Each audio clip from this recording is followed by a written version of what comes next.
தினமல நேயர்களுக்கு வணக்கம். வணக்கம். திருச்சி கிழக்கில் தாவேக தலைவர் விஜய் அவர்கள் ராஜினாமா செய்யும் பட்சத்தில் திமுக சார்பாக முன்னாள் முதலமைச்சர் மு.க. ஸ்டாலின் அவர்கள் போட்டியிடுகிறாரா எதிர்பார்ப்பை எகிரச் செய்கிறது. இந்த நிலையில் சூப்பர் ஸ்டார் ரஜினிகாந்த் முன்னாள் முதலமைச்சர் மு.க. ஸ்டாலினை சந்தித்திருக்கிறார். இந்த இக்கட்டான நேரத்தில் உங்களோடு இருப்பேன் என்று ஆறுதல் கூறியிருக்கிறார். அவர்களை பார்க்கலாம். நன்றி கெட்ட காங்கிரஸ் போய் தொலையட்டும் அப்படின்னு கோவமா ஆர்.எஸ். பாரதி சொல்லியிருக்காரு. அதுக்கு பதிலடி கொடுக்கிற விதமா ஜோதிமணி கூட்டணிங்கிறது எப்பவும் தொடர்ந்துகிட்டே இருக்கணுங்கிற அவசியம் கிடையாது, காலத்துக்கு இது தேவையோ அதை செய்யலாம் அப்படின்னு ரொம்ப திட்டவட்டமா சொல்லியிருக்காங்க. நீண்ட நாட்களாக தொடர்ந்து ஈருடல் ஓர் உயிராக இருந்த திமுக காங்கிரஸ் பிணைப்பை பிரித்திருக்கிறது தாவேகா.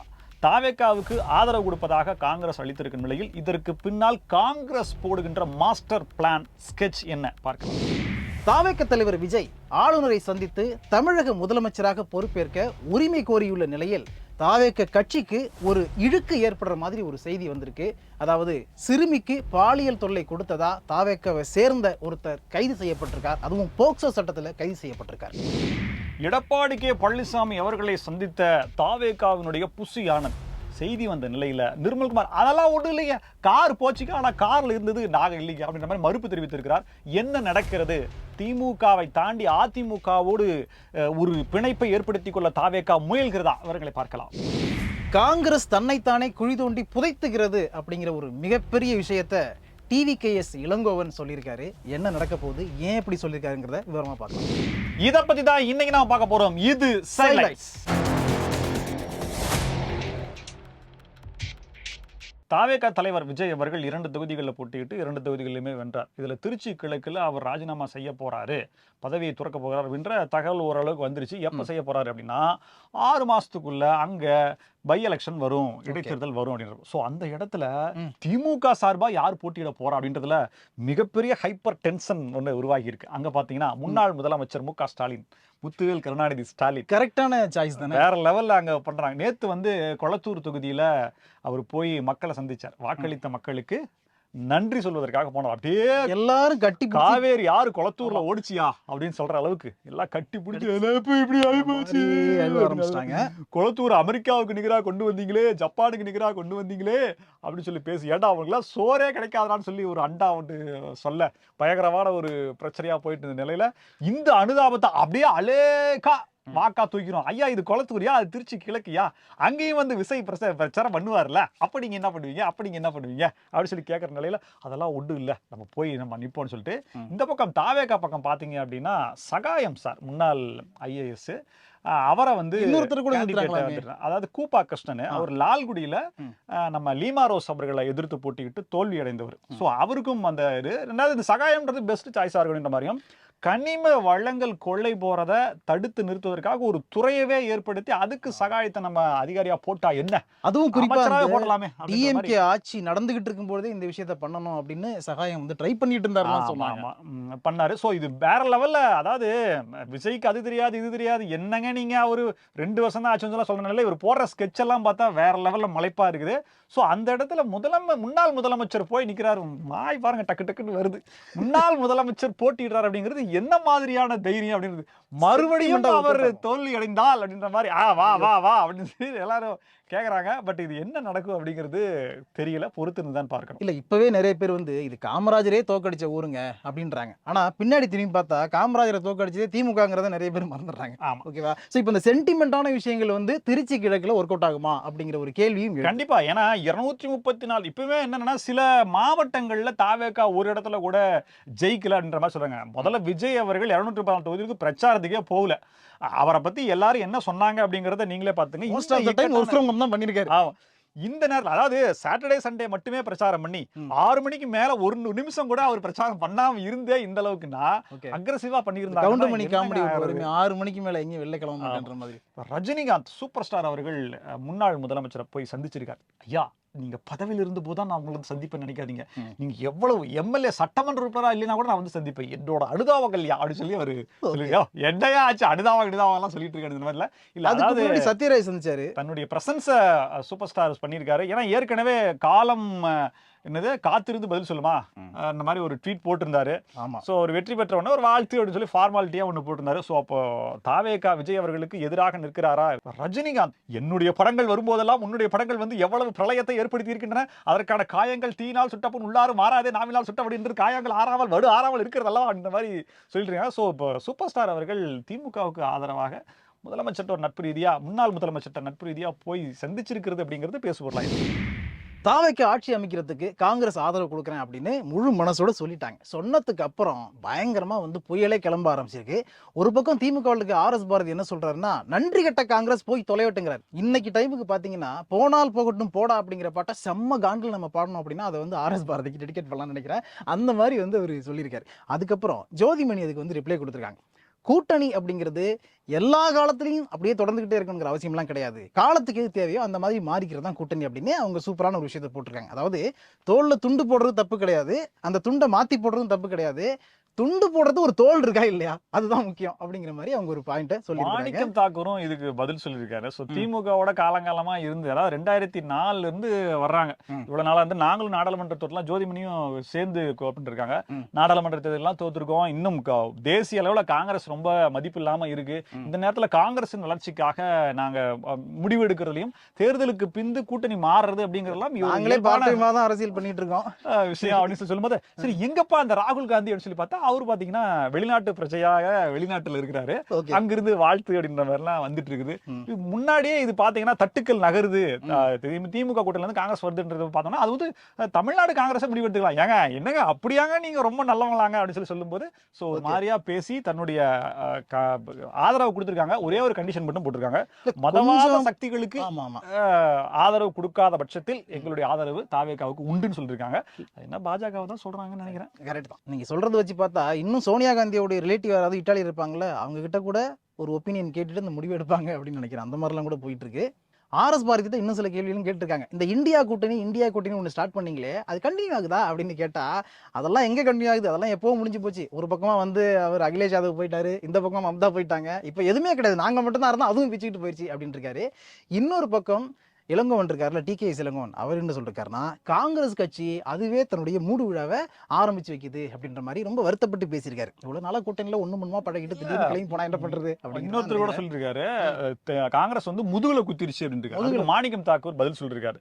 முதுகுல குத்துறதுலாம் வந்து புலம்பல் அப்படின்னு இருக்காரு. புலம்பல் சொல்லிட்டு இதெல்லாம் ஒண்ணும் இல்லைங்க, கூட்டணிங்கிறது தேர்தலுக்காக உருவாக்கப்பட்டது, தேர்தல் முடிஞ்சு போச்சு, இனிமேல் என்ன இருக்குது அப்படின்ற மாதிரி சொல்லிட்டு தேசிய அளவுல காங்கிரஸ்க்கான முக்கியத்துவம் திமுக வந்து குறைக்கும் அப்படின்ற மாதிரியான ஒரு செக்மேட்டை திமுக எடுக்குமா அப்படின்ற ஒரு கேள்வி இருக்கு.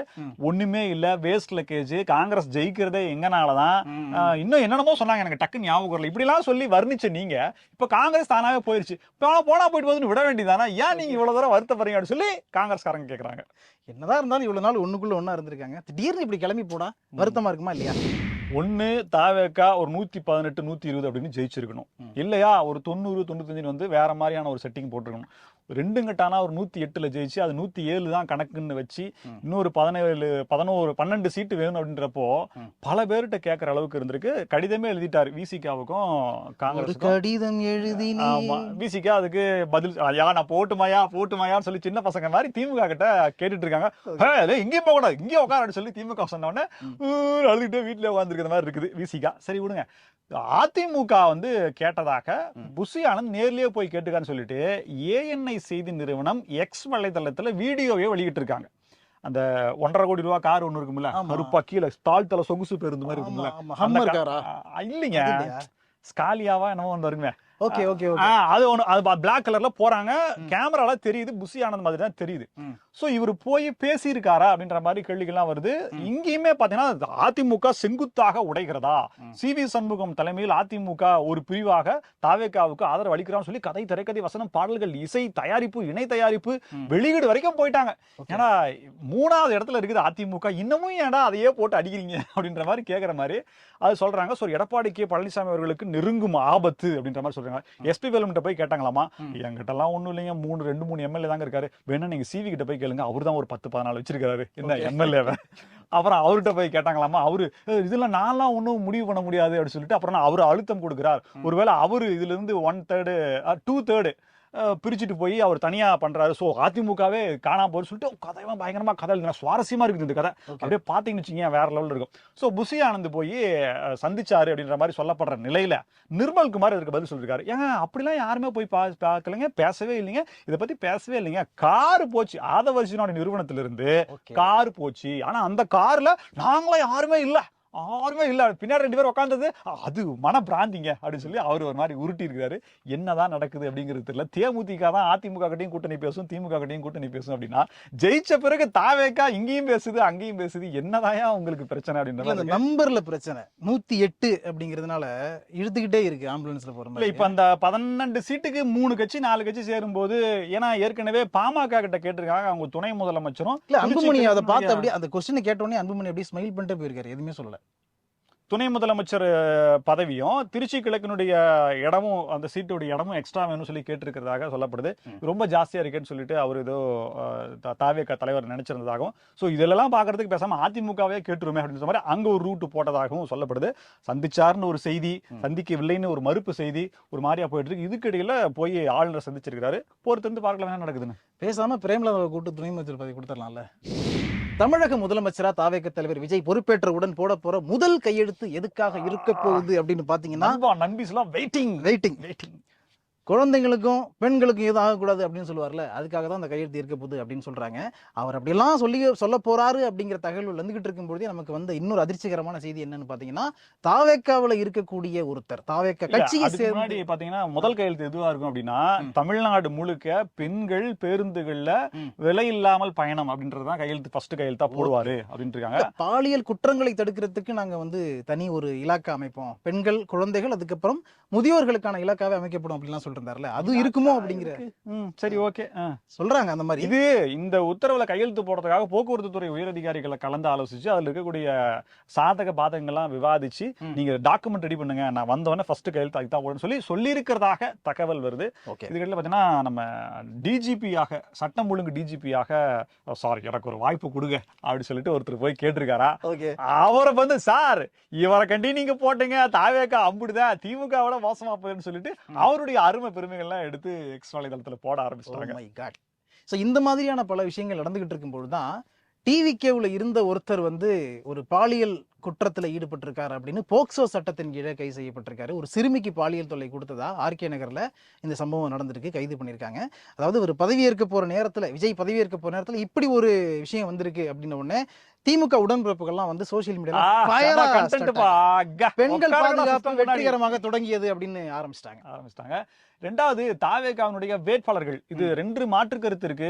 ஒரு ஆட்டோ ஓட்டுநர் சட்டமன்ற உறுப்பினராக இருக்கிறார், சாமானிய பெண் குடும்ப தலைவி சட்டமன்ற உறுப்பினராக இருக்கிறார், 30 வயது இளைஞர் சட்டமன்ற விளிம்பு நிலை மனிதர்கள் பல பேர் சட்டமன்ற உறுப்பினர்கள். இதெல்லாம் எந்த காலத்திலையும் எந்த சரித்திரத்திலும் நடக்காது. 36 மாவட்ட செயலாளர்கள் தாவேகாவில் இருக்கிறாங்க. கிட்டத்தட்ட ஒரு 75 பேரு பட்டியல் சமூகத்தை சார்ந்தவர்கள் போட்டிக்கிட்டு இருக்காங்கன்னு சொல்லி வேற லெவல் ரெக்கார்டு ஃபார்ம் பண்ற நிலையில 40% குற்ற வழக்குகள் இருக்குங்க, அது கிரிமினல் குற்றங்க அப்படின்னு சொல்லி இன்னொரு தகவலையும் சொல்றாங்க. சோ ஆட்சி எப்படி நடக்க போகுது, ஏன்னா யாரெல்லாம் சரியாக வேலை செய்கிறார்களோ அதனுடைய புகழ் தாவேகா தலைவர் விஜய். இதுல இன்னொரு முக்கியமான விஷயம், நிறைய பேர் வந்து வேற கட்சியில இருந்து உள்ள வந்தவங்க. முந்தானத்து உறுப்பினர்கிட்ட கூட வாங்காம எம்எல்ஏ சீட் வாங்கிட்டாங்க. சோ அவங்க எல்லாம் ஜெயிச்சும் போயிட்டாங்க.